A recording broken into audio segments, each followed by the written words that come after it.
Right. I just declared a state of emergency in 34 counties that looks like they'll get the brunt of Tropical Storm Colin. We just had a briefing from the National Hurricane Center and National Weather Service. We had our local emergency management teams on the phone, so we all got the same briefing to make sure we don't have any unmet needs. This weekend, we activated our Emergency Management Center right here in Tallahassee, and I know around the states the counties are doing the same thing, activating. Colin's a broad-based storm. It's going about 16 miles an hour, sort of northeast. It looks like it'll hit or land somewhere late this afternoon or early evening. It's broad-based. Don't follow the track of the storm. Look more the damage, the flooding, whatever the rain is going to be to the east. We're expecting some storm surge. Right now it appears the storm surge will be at our low tide, which is positive. We're expecting 3 to 5 inches of rain, as much as 8 inches of rain around the state. But again, more of it's going to be to the east. What that means is people from all over our state should follow this. It's going to impact pretty much our entire state. We have the risk of tornadoes, lightning, hail, rip currents, all these issues. We're going to continue to monitor the storm at the state level and at the local level. We'll continue to have calls with our emergency management teams around the state. We have notified our National Guard, and so we have the potential to activate 6,000 National Guard members around the state. I've been talking to our utilities, our sheriffs, and other elected officials around our state to make sure we are solving any needs they might have. We have storm shelters ready if we need them, but every person in our state needs to follow this and be prepared. This is the beginning of hurricane season. We live in a peninsula state. It's important for everybody to think about these things and follow what's going on. If you don't need to go out, especially as the rain gets heavier later this afternoon, don't go out. Be prepared. Follow your local news.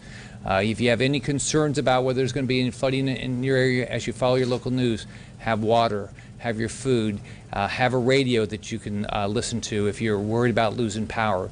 Right now, we're doing what we should do, just like what we do with a hurricane, just like what we do with Zika. We get prepared, and when we get prepared, we do a better job. So every family has to get prepared.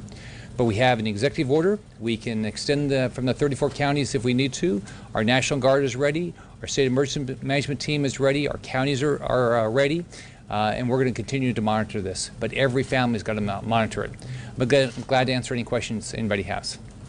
6 Leon County is not included in the 34 counties, I believe. Is there any reason for that? And you consider closing state government or the universities here? So we're following the counties based on information for the National Weather Service and National Hurricane Center, and we'll look at state buildings. We'll monitor that all day long. What do you say to people living in the lowest of the low-lying areas, Franklin County, Leedy County, and so forth? Well, start with a storm surge. Be careful if you're going to be close to the Gulf, because we're going to see storm surge. Right now, they're anticipating the storm surge will be at our low tide, which is positive, but focus there first. Then as we get the rain, if you're close to any spots that historically have seen any flooding, make sure you follow that. Follow your local weather service. You can talk to your local emergency management teams. We have a great state one, but we also have good local ones also. The Skyway Bridge is closed. What about the closing of roads? We will. That's good. That's being done locally. That's all based on how much rain we're going to get if we're seeing any flooding. As you know, in the executive order, we're ready for evacuation plans if we need them. This is not a major storm. It is a storm to be concerned for sure. But is there a danger here? People will look at this storm, and the next time something more powerful is coming, they may misbehave or not react properly. Well, we've been blessed. We haven't had a hurricane in about 10 years, and so a lot of people have moved to our state and never gone through one, and a lot of people probably haven't gone through a tropical storm. But if you remember back in 2012, I think it was Isaac that went west, and we didn't think it would hurt us, and we saw all that rain over in Palm Beach. We had, they said, almost 100-year flooding over there in western Palm Beach. So everybody's got to watch this and see what these bands of rains do around our state. What's the potential for severe thunderstorms and tornadoes? I know the folks on the East Coast are worried about that. Well, we'll see that as we follow this through. But we have the risk of tornadoes. We have the risk of lightning, hail. If you're going to be close to the water, we're going to have rip currents. So we have the risk of all those things. So follow and watch your local news. Governor, this storm will produce a massive amount of standing water, and as you know, standing water means mosquitoes. Yeah. Are you prepared to do anything more than you've been doing in terms of preparation for Zika? Sure. You have billions of dollars in reserve funds in your budget. Sure. Well, first off, the positive right now is this is a fast-moving storm. So it's not going to be like Debbie was back in, I think that was 2012. So it's not going to sit over the state right now. That's not what they anticipate. At the same time, we have to get prepared for Zika. Our health department's doing the right things. Our state health department, our counties are doing the right things. Our mosquito boards are doing the right thing. We're going to do the right thing. It is frustrating that Congress went on vacation. As we all know, Zika's not going to go on vacations. Beginning of summer, beginning of hurricane season, we're going to see all this rain. So that's disappointing. As you know, I sent a letter to the White House. The White House they have funds of the federal government that they could direct.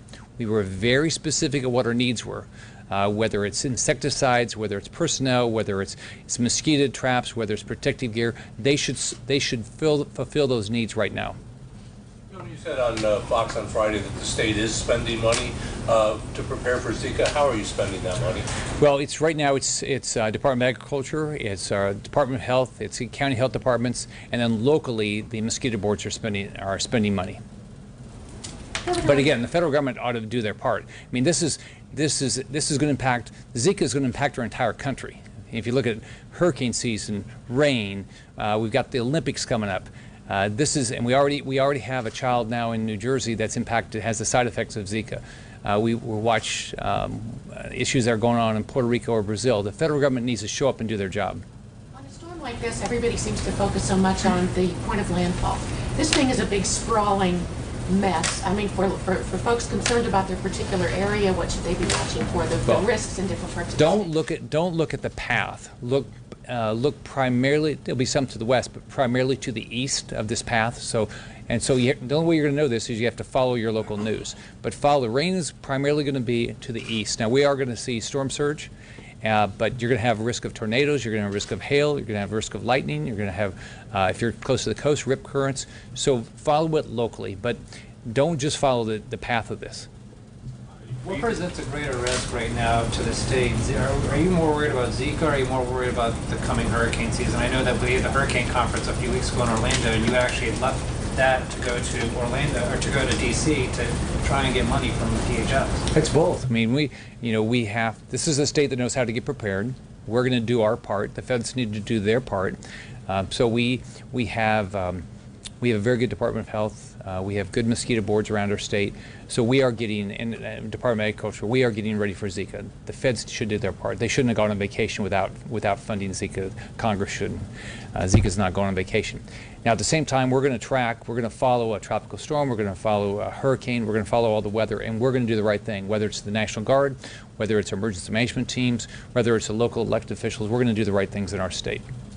The state of emergency, what does that allow the counties to do or the state to do that wouldn't otherwise take place? Well, there's a variety of things that you can do. I mean, it talks about how you can change evacuation plans, if you need to get rid of tolls. There's certain laws that you can say if it impacts the ability to solve any emergency, you don't have to comply with those laws right now.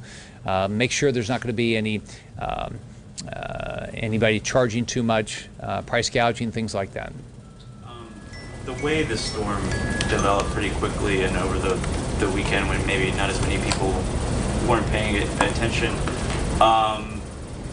can this be and maybe Mr. Kuhn could chime in as well, a learning opportunity this early on in the hurricane season to alert people that maybe haven't been through one that this is what it's like and it can be worse? Well, first off, and I'll turn it over to Brian, but first off, this is pretty early to have 3 named storms. So I think it might be the earliest that we've had 3 named storms. So everybody's got to take this seriously.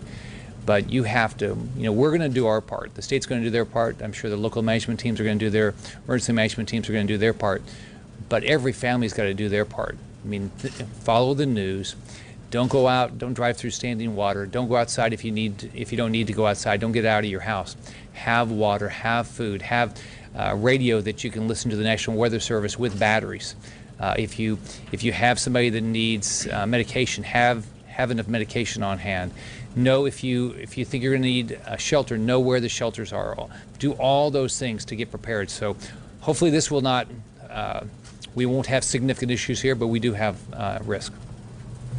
Thanks, Governor. And the governor's correct. I mean, this is the 6th day of hurricane season. We're already on our 3rd named storm. That's not necessarily an indicator of what the rest of the season will look like, but it does give you pause and should serve as, I think, a wake-up call to Floridians that, you know, it's been a while, but this could be the season we're going to have more impacts than we've had in the past. But the governor's right. Take some simple steps right now. Get ready for the remainder of hurricane season. As you mentioned, this storm is going to go through fairly quickly. But there's, you know, if you change a couple of things, if the storm were a little bit slower, the rainfall rates would be higher. If the storm were a little bit stronger, the storm surge would be higher. You change a couple of minor things and this storm could be much worse. The next storm could be much worse. And so we want people to use this as a reminder. Hurricane season is here. Do those few simple things now to get ready for the rest of the season. Brian or Governor, it doesn't, you know, to me, maybe it doesn't seem like there's been as much hoopla about the coming storm season. I know that the media have covered it the way that they kind of do, but I know that even the event they had in Orlando, there weren't that many media there. Do you feel like the complacency level's gotten to a critical point? Or is there any concern there that people are really just saying that we're all hurricane experts, so we know what to do? I think that we have a lot of people who moved into our state since the last hurricane. We've been blessed, knock on wood, we've been blessed that we haven't had a hurricane or significant issues. We have had flooding the last few years, especially if you look at some Debbie and then some of the flooding we've had in the Pensacola area. So we have had some areas impacted. But I think all of us, you know, people tend to get complacent if something doesn't happen. But we need to follow this. This is a hopefully we won't have significant damage out of this, but we have to follow all of our local weather. If you want to add anything, Brian? I concur with the governor. You know, since the last landfalling hurricane in the state, millions of new Floridians have joined us, and so we want those folks to be aware that this is what hurricane season looks like. You need to be ready. As you mentioned earlier, this storm, you know, we had a couple of days to get ready for it. The next one may be the same thing. So spend the time now, get ready for it. So because the next time you may not have the same level of advance notice. Director Kuhn or Governor, please, what determined what counties are in the executive order umbrella and what counties are not? Wakulla's an emergency county. Leon, right next door, is not. How was that determined? We relied on what the National Weather Service, the National Hurricane Center was telling us, but we have the ability to add more counties if we need to. And we'll continue to monitor it. We monitored it, you know, the last few days, and we're going to continue to monitor it today. And if we need to add any counties, we will. What's the thinking process about asking for federal assistance on this? Is that because we have to, it's tied to how much damage we have and how much damage we would have at statewide level and how much damage we have per county. Is there a threshold? Is that quantifiable? Yeah, we can go through the numbers. Well, it is quantifiable. It's generally based on a threshold for public assistance on a statewide level and at a county level. Generally, Florida needs to have about $26.5 million of uninsured damage for the state to be eligible for presidential disaster declaration. And for individual assistance, it's based on the number of homes that are either destroyed or have significant major impacts. So again, we would not know anything like that till later on in the week once the storm has passed. Any other questions? One more. This seems like it has been a dry spring. Does that help in allowing the ground to absorb a lot of this heavy rain that is coming down across the state? Yeah. Well, we've had plenty of water over in the sort of north of the Everglades. Have had plenty of water there because we still have the discharges that we're dealing with over there. We are right now blessed that we haven't had excess water in the Tampa area, which might help us right here. It still depends how much rain we get. We've already had some rain the last 2 days. I came up yesterday from South Florida, Southwest Florida, and it was raining down there when I left. But right now on sort of we've been blessed so far that we're not saturated. This storm is passing. I'm sorry, go ahead. Have any school systems, district schools been closed? They're starting to, we were just on the call, some of the counties are starting to close their schools around noon. I think the earliest we heard was some are closing around noon today. Some of them are closing an hour and a half early and some are closing around noon. That's me at the local level. This storm is passing over the heart of the state, Governor, where there are major correctional facilities, aging state prisons. Are there any reports of any conditions with roofs at prisons, and what are you doing there? We've reached out to our Department of Corrections, and they're monitoring, and at this point, there are no needs that they've told us about. But we've talked to them this morning. Yes, go ahead. We've talked about how much has changed since we've had a hurricane in 10 years. We've also had a lot of technology that's changed, communications. We're urging people to get radios, but aren't most of them using cell phones? I mean, we're sort of in a dichotomy of technology. Well, I mean, I think the issue is going to be that if you lose power, what you need to have a hand-powered radio, so you'll continue to get updates from your weather service. Because it's great to have a cell phone, but if you've lost all the power and it's been on and you've been using it, you might not have any power. So that's the big issue. All right, thanks everybody.